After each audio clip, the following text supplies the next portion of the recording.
Hello everyone, আশা করি সবাই ভালো আছেন। আজকে আমরা HTML এবং জাভাস্ক্রিপ্টের সাহায্যে একটা বেস কনভার্টার তৈরি করব, যার সাহায্যে আপনি বাইনারি থেকে অক্টাল, অক্টাল থেকে হেক্সাডেসিমাল মানে যে কোনো নাম্বারকে যে কোনো বেসে কনভার্ট করতে পারবেন। সো আমি আপনাদের প্রথমে ডেমোটা দেখিয়ে নিচ্ছি আসলে আমাদের কনভার্টারটা কেমন হবে। সো এখানে দেখতে পাচ্ছেন বাইনারি, ডেসিমাল, অক্টাল, হেক্সাডেসিমাল নামে 4টা ইনপুট বক্স আছে। সো আমি যদি ডেসিমেলের মধ্যে কোনো একটা ডেসিমেল ভ্যালু ইনপুট করি এবং একটা ক্লিক করি, তাহলে দেখেন ওই ডেসিমেল ভ্যালুটার বাইনারি, অক্টাল এবং হেক্সাডেসিমাল ভ্যালুটা আমরা পেয়ে যাচ্ছি। আবার যদি আমরা হেক্সাডেসিমালের মধ্যে একটা ভ্যালু লিখি, যেটা একটা হেক্সাডেসিমাল নাম্বার লিখি, তাহলে ক্লিক করলে তারপর হেক্সাডেসিমালের অক্টাল বা ডেসিমাল বাইনারি নাম্বারগুলো আমরা পেয়ে যাব। আবার আমরা চাইলে রিসেট করতে পারবো। আবার 111 যদি বাইনারি লিখি, তাহলে এই বাইনারি অন্যান্য ভ্যালু ডেসিমাল, অক্টাল, হেক্সাডেসিমাল ভ্যালুগুলো আমরা পেয়ে যাব। সো আসলে এই কনভার্টারটা অনেক ইউজফুল হবে। আপনারা যারা এইচএসসিতে পড়েন, তাদের আইসিটিতে একটা চ্যাপ্টার আছে বেস কনভার্টারের উপরে। সো বিভিন্ন সময় এমসিকিউ মিলানোর জন্য বা অঙ্ক করার জন্য ক্যালকুলেটর ব্যবহার করতে হয়। সো আপনি যদি এই কয়েক লাইন জাভাস্ক্রিপ্ট কোড শিখে রাখেন বা সেভ করে রাখেন আপনার কোড এডিটরে, তাহলে আপনি খুব সহজেই ক্যালকুলেটরের বিকল্প হিসাবে ব্যবহার করতে পারবেন। এবং এটা করা খুবই সোজা। আশা করি আপনাদের ভিডিওটি ভালো লাগবে। তো প্রজেক্টটা সম্পর্কে মোটামুটি আইডিয়া পেয়ে গেছেন। এবার প্রজেক্টটা শুরু করা যাক। এবং শুরু করার আগে আপনি যদি আমার চ্যানেলে নতুন হয়ে থাকেন, তাহলে অবশ্যই চ্যানেলটিকে সাবস্ক্রাইব করে দিবেন এবং ভিডিওতে একটা লাইক দিয়ে দিবেন, একটু বেশি করে সাপোর্ট দিবেন। ওকে, সো প্রথমে আমরা কোড এডিটরে চলে যাই। আমাদের কোডটুকু লিখা আছে সবটুকু, আমি জাস্ট এটুকু ডিলিট করে দিচ্ছি। আমি প্রথম থেকে করব এবং আশা করি আপনাদের প্রত্যেকটা ট্যাগের ব্যবহার সব কিছু বুঝিয়ে দিতে পারবো। আশা করি কোথাও সমস্যা হবে না। প্রথমে আমরা একটা HTML এর টেমপ্লেট নিয়ে নিব এবং আমাদের ইনপুট বক্স লাগবে। সেই জন্য আরেকটা লেভেল ট্যাগ নিব, লেভেল, এবং নেম দিয়ে দিব। বাইনারির জন্য আমরা বাইনারি ইনপুট বক্সের জন্য লেভেল নেব, সেই জন্য বাইনারি লিখে দিচ্ছি, বাইনারি। ওকে, এবং লেভেলের মধ্যে দিয়ে দিচ্ছি বাইনারি। এবং একটা ইনপুট বক্স নিব, টাইপটা ইগনোর করি, নেমটা দিয়ে দিব লেভেলের নেম অনুসারে বাইনারি। এবং একটা আইডি দিয়ে দিব, যেটা বাইনারি। ওকে, সো আমাদের এইটুকু মোট 4 বার লিখতে হবে, সেই জন্য আমি এইটুকু কপি করে নিচ্ছি। সো প্রথম বাইনারির জন্য লিখলাম, এখন আমরা লিখব ডেসিমালের জন্য, ডেসিমাল। ওকে, সো আমি এইটুকু কপি করে নিচ্ছি, বাইনারির জায়গা শুধু ডেসিমাল দিয়ে দিচ্ছি, ডেসিমাল, ডেসিমাল, ডেসিমাল। ওকে, এবার আমরা অক্টালের জন্য লিখব। সো আমি অক্টাল নিয়ে নিলাম, অক্টাল,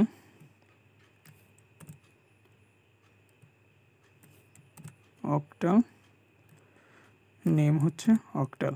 দেন আমাদের শেষ লাস্টেরটা হেক্সা ডেসিমেল। আমি শুধু হেক্সা দিলাম, হেক্সা। সো এখানে হেক্সা, নেম হলো হেক্সা এবং আইডিটাও দিয়ে দিলাম হেক্সা নামে। ওকে, এবার আমরা সেভ করে রান করি। সো দেখতে পাচ্ছেন যে এরকম চলে আসছে। সো আমাদের আমরা চাচ্ছি যে লাইন বাই লাইন আসুক, সেই জন্য আমরা জাস্ট এখানে একটা ব্রেক ট্যাগ ইউজ করতে পারি, সরি, বিআর ট্যাগ। এখানে একটা বিআর ট্যাগ, এখানে একটা বিআর ট্যাগ। তাহলে কি হবে, প্রত্যেকটা লাইনের পর একটা ব্রেক তৈরি হয়ে যাবে। তো দেখতে পাচ্ছেন ব্রেক তৈরি হয়ে গেল। ওকে, এবার হচ্ছে আমরা জাভাস্ক্রিপ্টের কাজ করব। ওকে, জাভাস্ক্রিপ্টের কাজ করব। প্রথমে জাভাস্ক্রিপ্টে লেখার জন্য আমরা স্ক্রিপ্ট ট্যাগ নিয়ে নিব এবং হচ্ছে প্রত্যেকটা ইনপুট বক্সকে আমরা হচ্ছে একটা ভেরিয়েবলের মধ্যে নিয়ে নিব। তো আমরা প্রথমে একটা ভেরিয়েবল নিচ্ছি বাইনারি নামে এবং সেখানে বাইনারির ইনপুট বক্সটা নিয়ে নিব। সেই জন্য জাস্ট লিখব ডকুমেন্ট ডট গেট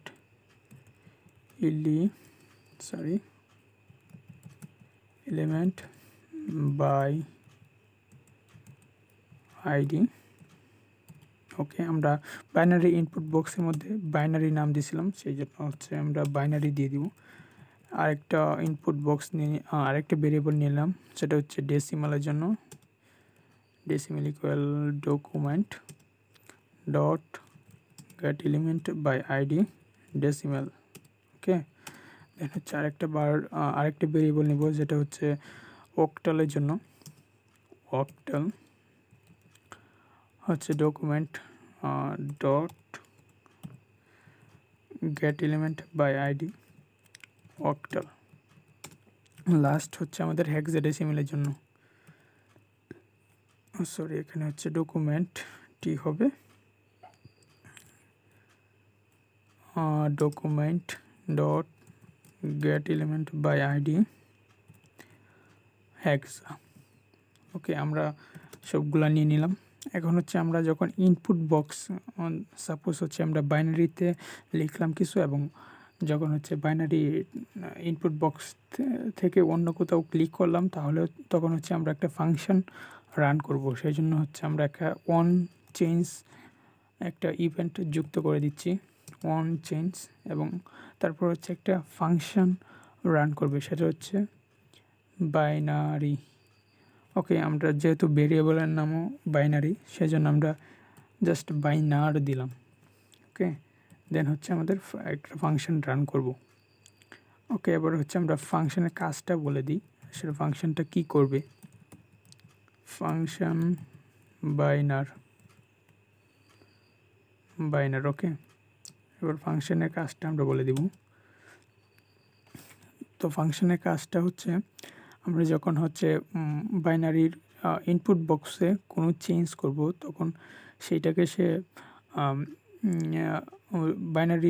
বাইনারি নাম্বারটাকে সে ডেসিমেলে কনভার্ট করবে এবং ডেসিমেলের ইনপুট বক্সে হচ্ছে পাঠিয়ে দিবে। সো তার জন্য আমরা কি করতে পারি, হচ্ছে ডেসিমেল ডট ভ্যালু, ডেসিমেলের ভ্যালুটা হবে। এবার হচ্ছে আমরা একটা ট্যাগ ব্যবহার করবো যেটা হচ্ছে parseInt। আশা করি ট্যাগটার সাথে আপনারা সবাই পরিচিত। parseInt হচ্ছে অনেক ইম্পর্ট্যান্ট একটা ট্যাগ এবং এই ট্যাগটা হচ্ছে যে কোনো এই ট্যাগের মধ্যে দিয়ে আপনি কোনো ভ্যালু পাস করে সেটাকে ইন্টিজারে কনভার্ট করে। এই parseInt ব্যবহার করে আমি একটা গেম তৈরি করেছিলাম। আমি ডেসক্রিপশনে লিঙ্কটা দিয়ে দিব, আপনারা চাইলে ওই গেমটা দেখে আসতে পারেন parseInt-এর সাহায্যে। সো আশা করি তাহলে আপনাদের বেসিকটা parseInt সম্পর্কে আরও ধারণাটা ক্লিয়ার হবে। ওকে, দেন হচ্ছে আমরা এখন দেখি ডেসিমেলে হচ্ছে আমরা কি ভ্যালুটা পাস করব। ডেসিমেলের মধ্যে আমরা প্রথমেই হচ্ছে বাইনারি থেকে ভ্যালুটা নিব, বাইনারি ডট ভ্যালু, বাইনারি থেকে ভ্যালুটা নিব এবং সেটাকে হচ্ছে আমরা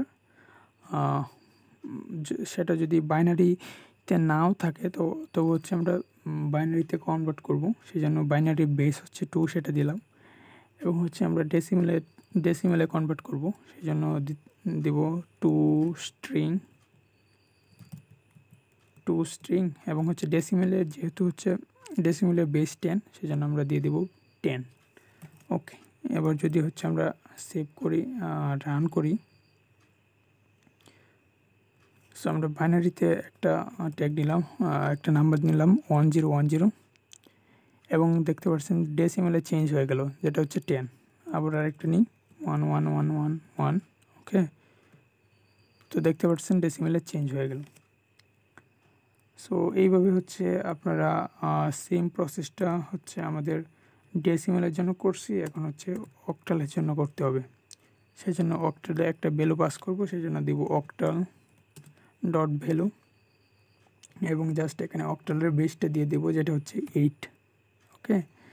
দেন হচ্ছে হেক্সাডেসিমেলের জন্য করব, জাস্ট এখানে দিয়ে দিব হেক্সা, এবং হেক্সাডেসিমেলের বেস হচ্ছে 16, সো 16 দিয়ে দিলাম।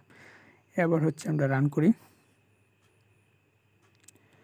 সো এবার যদি আমরা হচ্ছে বাইনারিতে একটা নাম্বার দিই 10101001, তো দেখেন এটা কনভার্ট করে ফেলছে। এই বাইনারিটাকে ডেসিমেল, অক্টাল, হেক্সা সবগুলোই কনভার্ট হয়ে গেছে। আরেকটা দিয়ে দেখাচ্ছি 110010, ওকে। তো দেখতে পারতেছেন এটা মানে হচ্ছে কাজ করতেছে, আমরা বাইনারির জন্য করে ফেলছি। আর এবার হচ্ছে আমরা এবার হচ্ছে আমরা সেম প্রসেসটা করব হচ্ছে ধাপে ধাপে। প্রথমে করব ডেসিমেলের জন্য, তারপর হচ্ছে অক্টালের জন্য, তারপর হচ্ছে হেক্সাডেসিমেলের জন্য। সো প্রথমে এখন যেহেতু আমরা ডেসিমেলের জন্য করব, তো ডেসিমেলের জন্য এখানে একটা ফাংশন অ্যাড করে দিই ওয়ান চেঞ্জ ইভেন্টের সাহায্যে। ওয়ান চেঞ্জ, সো ডেসিমাল ফাংশনের নাম দিয়ে দিচ্ছি ডেসিম, যা খুশি দিতে পারেন, সেটা হচ্ছে কোনো ম্যাটার না, ডেসিম, ওকে। এবার হচ্ছে আমরা ডেসিম ফাংশনটা রান করব, মানে হচ্ছে ডেসিম ফাংশনের কাজটা বলে দিব ডেসিম, ওকে। সো ডেসিমালে কোনো ইনপুট আসলে সেটা কি করবে, প্রথমে হচ্ছে ডেসিমালের ইনপুটটাকে নিবে এবং সেটা হচ্ছে অক্টাল, হেক্সা এবং বাইনারিতে কনভার্ট করবে, তাই না? সো আমরা কি করব, ডেসিমালের টেবিলটিকে নিব এবং সেটাকে হচ্ছে বাইনারিতে কনভার্ট করব। এবং হচ্ছে যেহেতু হচ্ছে ডেসিমালের বেস হচ্ছে 10, সো এখানে 10 দিব। 10 প্রথমে হচ্ছে বাইনারি ডেসিমালে কনভার্ট করব, এবং সেখান থেকে হচ্ছে বাইনারিতে কনভার্ট করব, সেই জন্য বাইনারি বেস হচ্ছে 2, সেটা দিতে হবে। অক্টালের বেস 8, হেক্সাডেসিমালের বেস হচ্ছে 16, সো এইটুকু ঠিক আছে, এইটুকু চেঞ্জ করতে হবে না, ওকে। আমরা রিফ্রেশ করি, এবার ডেসিমেলে একটা বেরো দিই 50। এবার দেখেন একটা হচ্ছে প্রবলেম হচ্ছে কোথাও, সো সেটা দেখে নিই কোথায় প্রবলেম।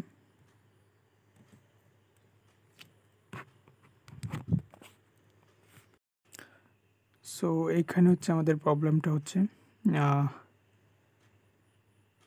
সরি,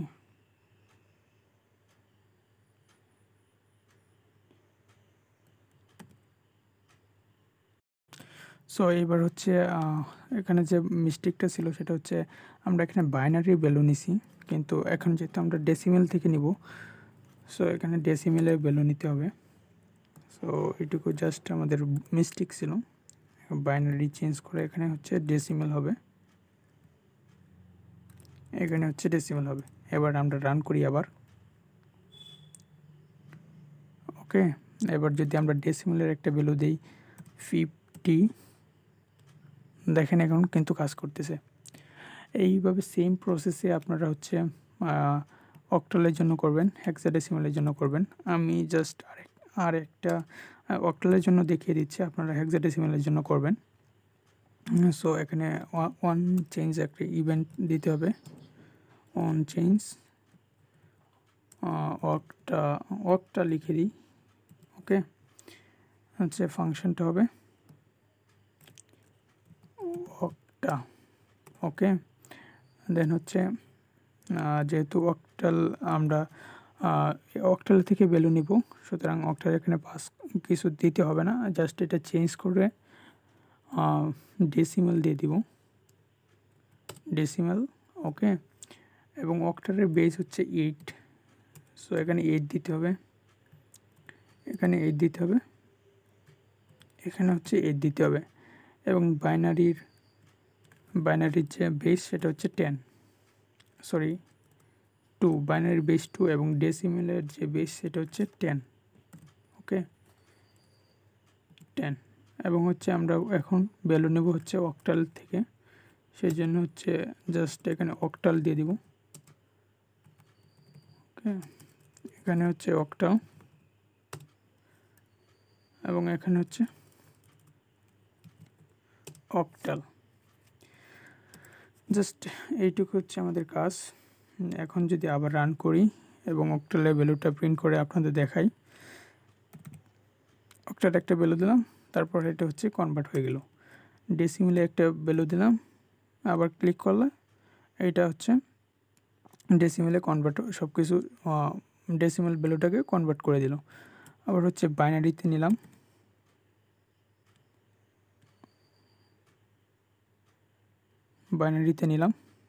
এবং হচ্ছে কোথাও যদি ক্লিক করি তাহলে দেখেন বাইনারি থেকে ডেসিমেল, অক্টাল, হেক্সা কনভার্ট করে দিল।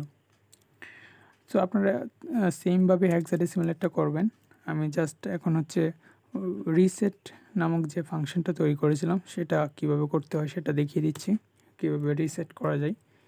সো আমি এখানে একটা বাটন নিয়ে নিলাম এবং এখানে দিয়ে দিলাম রিসেট, এবং যখন হচ্ছে আমরা বাটনটা ক্লিক করব তখন হচ্ছে আমরা রিসেট করে দিব সব। সেজন্য আমরা অন ক্লিক ইভেন্ট নিলাম এবং রিসেট নামক একটা ফাংশন সেট করে দিলাম।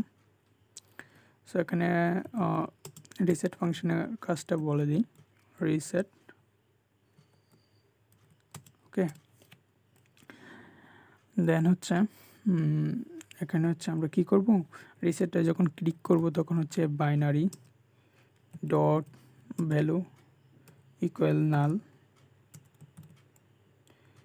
সেমভাবে হচ্ছে ডেসিমাল ডট ভ্যালু ইকুয়াল নাল, অক্টাল ডট ভ্যালু ইকুয়াল নাল, হেক্সা ডট ভ্যালু ইকুয়াল নাল। ওকে, সেভ করে রান করি, তাহলে দেখেন একটা রিসেট বাটন চলে আসছে। এবার যদি আমরা বাইনারি একটা কনভার্ট করলাম, এখন চাচ্ছি রিসেট করার জন্য, জাস্ট এখানে ক্লিক করলে সব কিছু রিসেট হয়ে যাবে। সো এই হচ্ছে আজকের ভিডিও, আশা করি আপনাদের ভিডিওটি উপকারে আসবে। সো আশা করি কিছু হলেও শিখতে পারবেন ভিডিও দেখে। যদি আপনার ভিডিওটি শেষ পর্যন্ত দেখে থাকেন অবশ্যই একটু সাপোর্ট দিবেন, প্লিজ অবশ্যই একটু সাপোর্ট দিবেন, চ্যানেলকে অবশ্যই সাবস্ক্রাইব করে দিবেন এবং ভিডিওটা লাইক দিতে ভুলবেন না। সম্ভব হলে আপনাদের বন্ধুদের সাথে শেয়ার করতে পারেন। ওকে, সবাই ভালো থাকেন, সুস্থ থাকেন, আল্লাহ হাফেজ।